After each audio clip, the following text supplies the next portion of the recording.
GRS, BN, PH, tiga-tiga sama. Sama gagal. Sama janji manis. Sama rebut kuasa.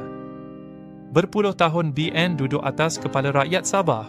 Saya masih kekal dengan pendirian saya. GRS adalah kerajaan yang paling gagal di seluruh dunia.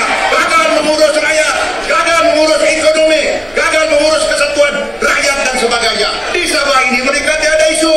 Isu mereka sebut Sabah Pusabahan.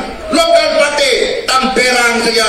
20 lokal parti di Sabah. Apa lokal parti? Tidak boleh bersatu, tidak boleh ngam. Masing-masing mencari kuasa. Kalau betul lokal parti bergabunglah satu kali. Tidak ada, ini semua retorik, ini semua tampilan, ini semua pembohongan, semua penipu. Apa korang buat? Mana pembangunan?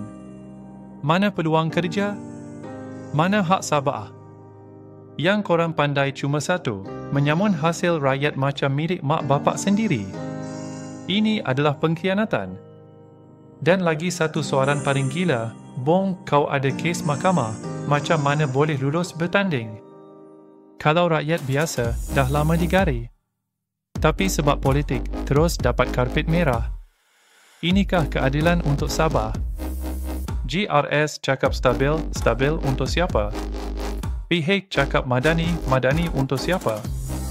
Hak rakyat Sabah tetap kena tinggal. Cukuplah. Kalau kita biar mereka menang lagi, Sabah akan terus miskin bukan sebab tak ada hasil, tapi sebab pemimpin rakus. Pilihan kali ini cuma satu, undilah Perikatan Nasional. Demi masa depan Sabah yang lebih cerah. Bukan sebab parti, tapi sebab Sabah berhak dapat pemimpin yang tak khayanat rakyat. Pemimpin yang benar-benar berhikmat. Bersama Perikatan Nasional, kita bina Sabah yang lebih adil dan makmur untuk semua. Undilah kami. Bagus Sabah, jangan kena tipu. Kasih bagus Sabah.